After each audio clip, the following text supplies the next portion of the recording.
Hey guys, welcome back to another video. So today is not a review. I'm doing something a little different, and I have not posted in a very long time, and I apologize for that. But that is because I've been working on what I will be showcasing today, and that is this. If anyone is familiar with the original Kenner Jurassic Park line, I personally was not alive back then, but I've just heard so much about it. And I know one of their unreleased figures is the Ultimasaurus. And I decided that I would build one myself. And this, as I hope you can see, is based off of the Mattel Albertosaurus, and I got that idea from Ted Brothers, or on YouTube, the Jurassic Park Compound, and he made an Ultimasaurus with a base figure being an Albertosaurus, but he used like 5 different figures, and that was out of my budget, so I figured out a way that I could redesign his method and make it out of only 2 figures. This is going to be a DIY on how you make a custom Ultimasaurus for, hopefully, depending on what you have as far as craft supplies go, hopefully under $100. Let's get started. So, as I've already stated, the base figure I used was the Mattel Camp Cretaceous Albertosaurus. And I have already reviewed the Indoraptor on this channel, so I think you know that I had an Indoraptor. So what I did to start is I cut off the feet of the Albertosaurus and the arms of the Albertosaurus. I popped the arms out, and then I popped the arms out of the Indoraptor and cut off the feet. And then, so what I did is I put some super glue on a little, like the little joint that sticks into here. Since the Indoraptor arms are much bigger and have a larger socket than the Albertosaurus arms, it wasn't going to work. So unfortunately, if you're going to use my method, you will lose shoulder articulation, but using the Indoraptor arms does still allow you a wide range of motion as long as you're using the superposable Indoraptor. I don't know about the grab and growl one, but I guess you could try that out if that's the only thing you have access to, even though I've seen it go for some really high prices. But anyway, what I did is I put some super glue on the little notch, stuck it in there, hot glued around it to hold it in place, and then I used some Milliput, which is a 2-part epoxy putty, and you just mix both parts together until they're one solid color. And that is something else I also got from the Jurassic Park compound. And then I used that to sculpt some shoulders, basically, onto the Albertosaurus. And I used a toothpick to kind of, I didn't do the best job, but to try to sculpt in some like little wrinkles or whatever. And then for the feet, I took a little nail and cut off some parts from it, like basically, so you just had like a little tiny bit of nail, and stuck it into both of the parts, put super glue on it, and then sculpted with Milliput around it, around the feet. And you also want to put super glue on the top and bottom, the stub of the leg and the bottom of the foot, so you really know that's going to stay in there, because the last thing you want falling off of this is the feet. So then what I did is I sculpted the armor plates on the back of the Ultimasaurus. And usually the Ultimasaurus is depicted as having sort of like spikes kind of jutting out from its body. I didn't know. I'm not a sculptor in any means at all. So I just decided to go for the more realistic Ankylosaurus pattern, at least what I see as more realistic as being just a flat plate with some different sections. So what I did is I put basically 3 different sections and I molded it to how I wanted it to be. Used like a little plastic knife to just chop off some of the area to give it nice clean lines. And then I used like a little wire or plastic zip tie, I think it was, to make these like different sections of the armor on the back. And for the tail, now this part is very specific. What I tried to do originally was just sculpt a ball and just stick it onto the tail. That did not work. I don't know if there's a certain technique you're supposed to use. It just wasn't working for me. So what I ended up having to do was just wrap the milliput around the tail and kind of just push it down and use water. When sculpting with milliput, something else I learned from the Jurassic Park compound, a lot of this was inspired by him, but I was just trying to tweak this design so that it would be cheaper. So I just pressed it down, used water to smooth it out as best I could. And then once all of that had dried, you want to wait for the feet to dry before you start sculpting all of this. Just a little extra thing. Then I sculpted the horns, and you don't want to wait to sculpt the it's fallen over. Doesn't stand the best, but it does stand as long as you don't try to push it over or anything. But as I was saying, I used milliput to sculpt the horns. I think they came out pretty well. And it's not actually as challenging as you would think. You just kind of roll some like cylinders, I guess, and just stick them on there to the 2 top horns of the Albertosaurus. You do not want to cut those off. They serve as a lot more surface area to hold the horns on. So, that's what I used to hold the horns on. And the nose horn, it doesn't really come off. It doesn't come off either. But unfortunately, you might lose the nostrils on your Ultimasaurus because I unfortunately had to sculpt over those. As you can see, there is no nose holes on the front of him. I guess that would just be some crazy like hybrid stuff or something like that. And the frill. Now what you want to do is you kind of want to get some milliput and you want to like stick it on there and then use your water to sculpt it. And as obviously this is not a perfect thing, but again, what's great about this is any mistake you make, you can just blame it on the fact that this is a crazy sort of like monstrous hybrid. It's supposed to be like a just super radical sort of crazy monster.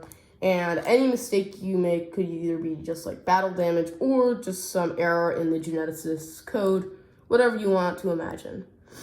So then, going on to painting. I used apple barrel paints for most of it, and for a good bit of like detail work and the red, I did not order any red, but I just had like a whole bunch of just random acrylic paints just laying around. But what I did is I got this 2-pack of oh, that's black, sorry.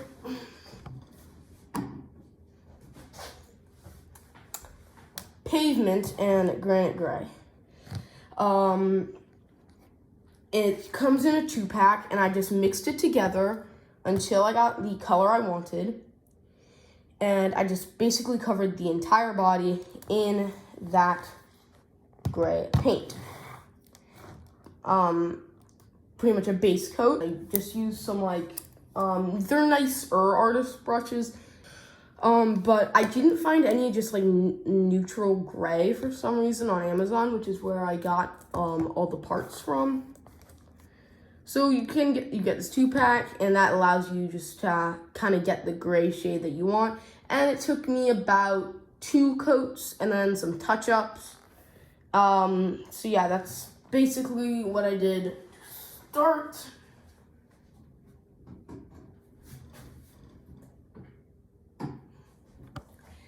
And then I took this black here and used that to paint the ball on the tail and the plates on the back.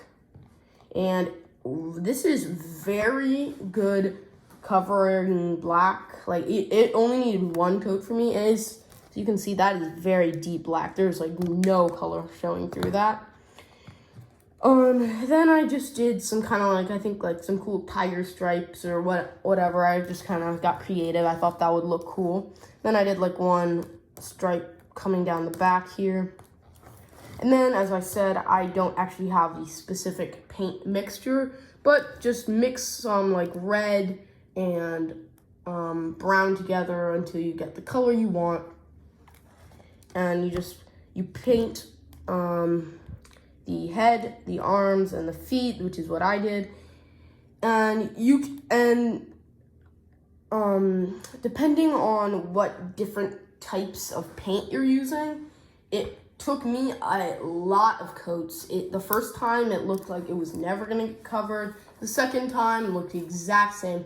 Third time it looked much better, but it took a lot of coats to get this thing properly painted.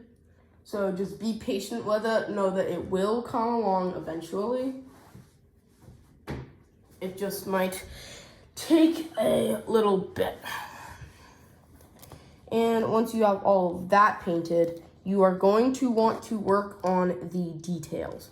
Now, what I started with was doing the horns. Those, obviously, you can see I just got out more of that black and just painted those, that color.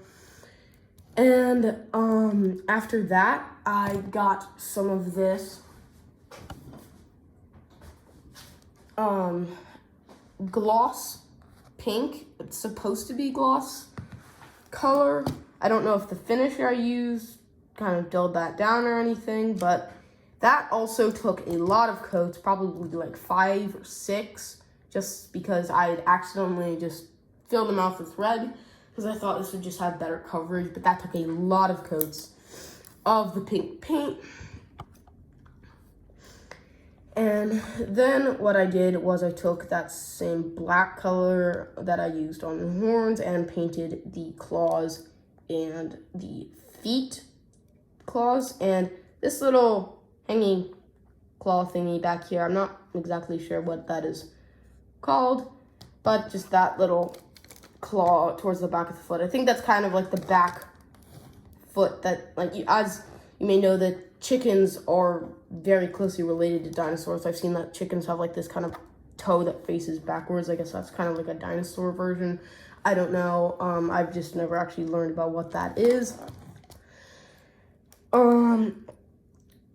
So then after that, I painted the teeth, a mix of white and some yellow ochre. It's mostly a white color you're going to want, and like a tinge of yellow ochre. I accidentally did it the other way around, so I accidentally wasted a lot of paint. That was an accident.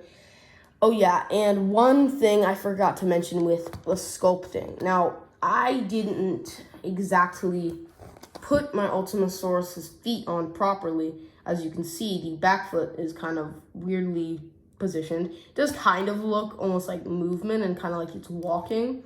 But what I did to help with stability is I just took a little bit of Milliput and just kind of leveled it out with the rest of the foot so that it would just kind of help with stability. And if you're like looking at it from most angles, the shadow pretty much covers it. It just looks like a part of the foot.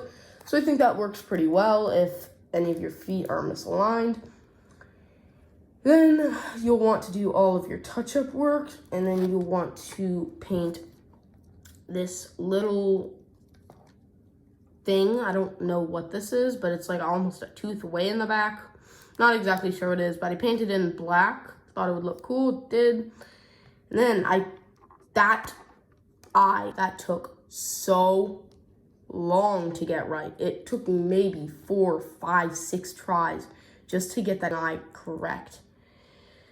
It was very rigorous trying to paint that perfectly in, especially because it's a very small eye. But once you do all of that, what you're going to want to do is cover the whole thing in Mod Podge. Now the Mod Podge, if you paint over it incorrectly like I did, is going to seal up some of your joints. So you're just going to need to kind of break the seal with the mouth. You just kind of like do this over and over.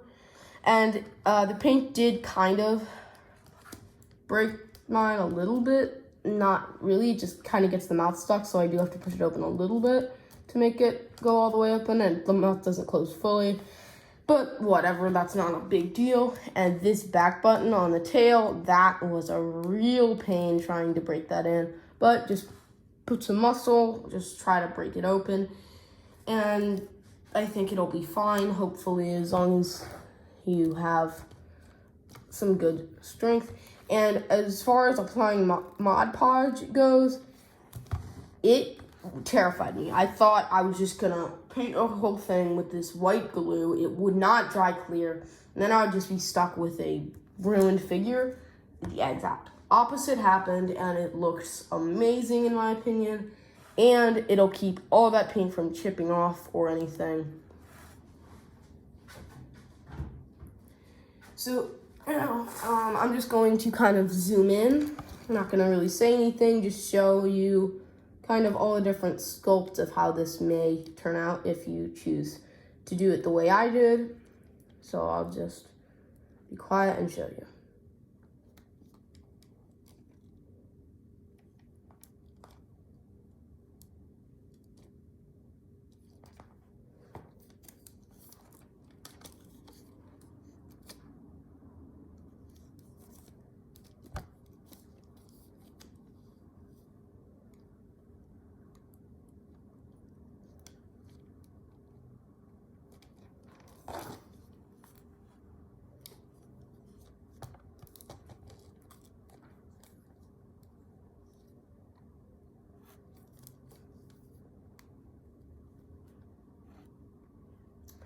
Okay, so that is the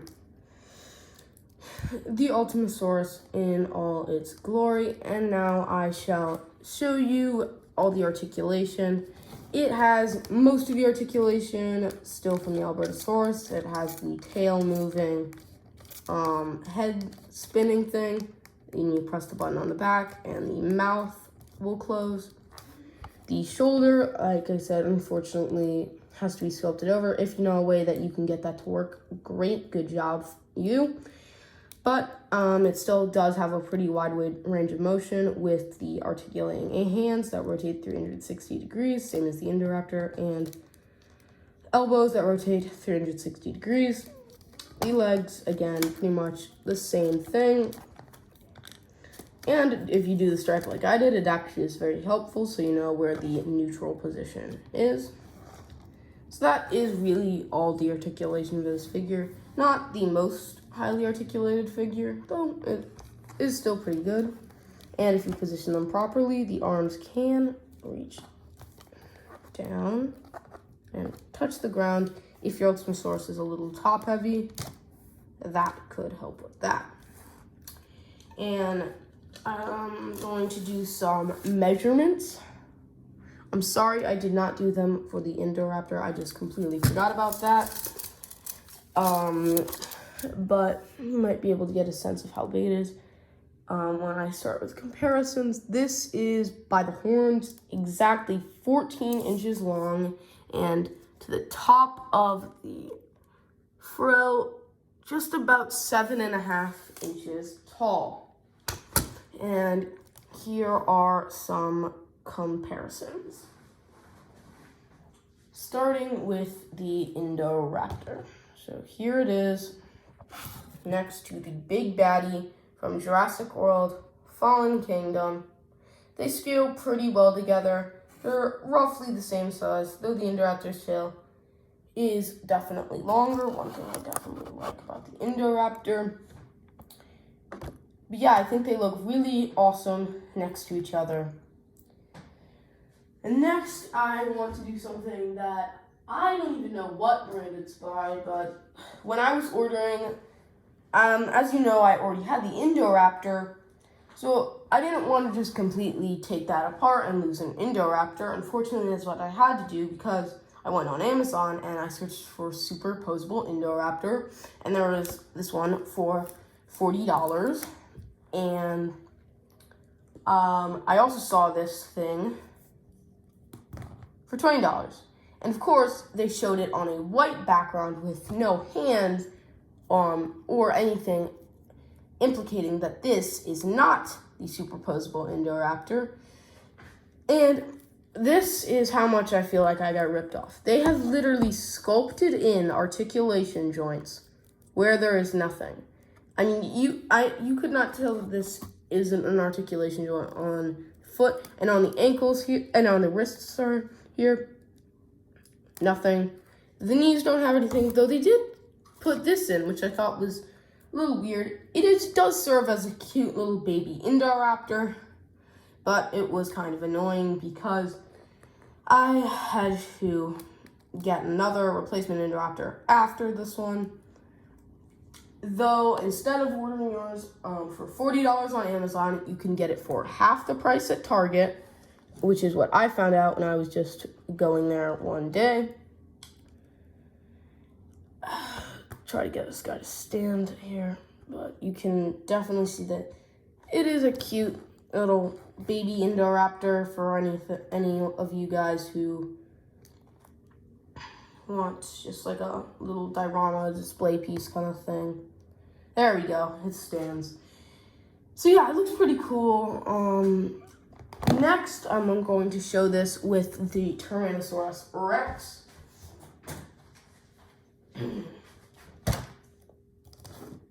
And here it is.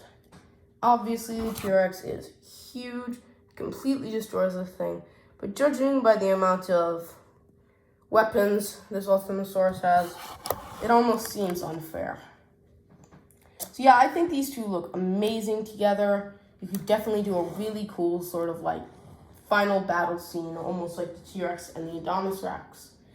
And speaking of the Indominus Rex, now, there is something I want to say about it before I show you the size comparison. Now, the Indominus Rex it is the Destroy and Devour Indominus Rex. And this figure is amazing. I love it, love it, love it. The only reason I have not done a review of it was my very first Jurassic World figure, and the only reason I have not done a review of it is, here, let me take the Ultimasaurus off of camera so you can see this real quick. And it has a very droopy head. You might not be able to see it, but it stands like this, and it just gets worse and worse and worse. Here's what it's supposed to look like, averagely, but unless you push the tail down, it's not going to stand like that. But if you do want me to do one, maybe I will. But here it is next to the Ultimasaurus, and this just looks absolutely incredible. Even though this Indominus Rex does look like he's almost taking a bow. So, that is my custom Ultimasaurus DIY. I really hope that is not a copyright or anything. But here's my how-to video on how to make a custom Ultimasaurus for hopefully under $100, depending on what kind of craft supplies you have. I am sorry that this video ran so long, but I just think this is an amazing figure and 100,000% worth displaying for any collection. Bye, and see you guys in the next video. Before I go, I wanted to give a big thanks to the Jurassic Park compound for inspiring this video. Link in the description box below